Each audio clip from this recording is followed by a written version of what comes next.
Telefon tarixi.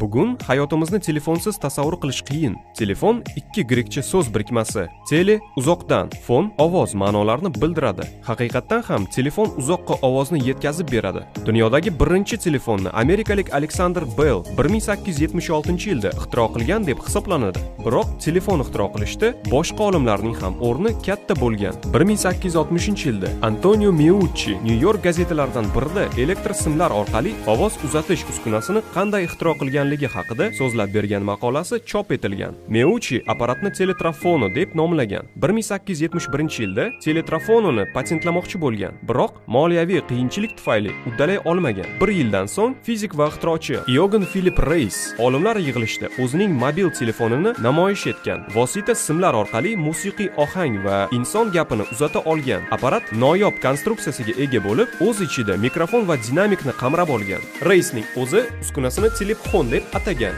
Biroq bularning hammasiga qaramay, Alexander Bell birinchi telefonni ixtiro qilgan olim sifatida tarixga kirgan. Amerikalik Alexander Bell 1876-yilda ixtirosiga patent oladi. Uskunani gapiradigan telegraf deb nomlaydi. Bellning trubkasi navbat bo'yicha signalni uzatib qabul qilgan. Olimning telefonida qo'ng'iroq mavjud bo'lmagan. Uni biroz vaqt o'tib Thomas Watson 1878-yilda ixtiro qilgan. Abonentga telefon kelganda apparat antiqa tovush chiqargan. Aloqa liniyasini amal qilish uzoqligi 500 metrni tashkil etgan.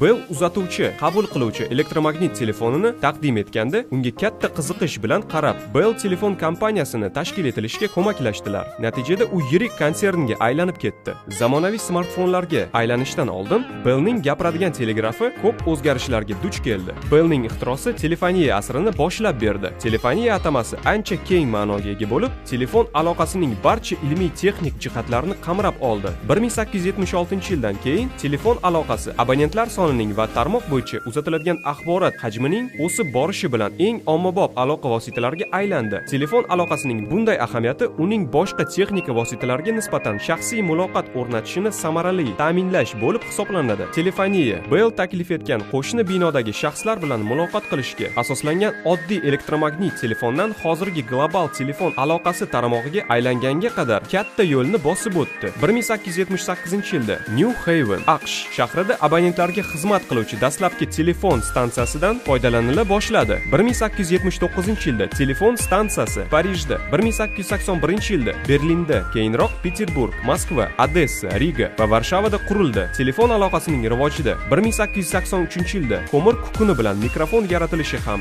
katta o'rin tutdi. 1969-yilda dunyo telekommunikatsiyasi bozorining yetakchilari uyali aloqa apparatini yaxshilash borasida o'ylanib qolishdi. Ular har bitta abonent o'z raqamiga ega bo'lishi va ushbu raqam nafaqat bitta mamlakatda, balki xorijiy mamlakatlarda ham ishlashini xohlashardi. Shunday qilib, 1970-yildan boshlab eksperiment tariqasida qo'ng'iroqlar amalga oshirilganiga qaramay, 1983-yilda Motorola kompaniyasi birinchi uyali telefonni chiqarishga muvaffaq bo'ldi. Mazkur trubka vazni 0,8 kg bo'lib, hajmi uzunligi 22,5, eni 12,5, qalinligi esa 3,75 sm ni tashkil etgan. Akkumulyator ro'parosi 35 daqiqa davomida gaplashish imkoniyatini bergan, biroq uni zaryadlashga 10 soat vaqt ketgan. Albatta, hozirgi zamonaviy telefonlarga nisbatan bu hech gap emas, lekin o'sha payt katta rivojlanish bo'lgan. So'ng Motorola kompaniyasining tezda raqobatdoshlari paydo bo'la boshladi. Hozirgi kunda ushbu soha jadal rivojlanib, dunyo bo'ylab telefon ishlab chiqarish bo'yicha yirik kompaniyalar mavjud.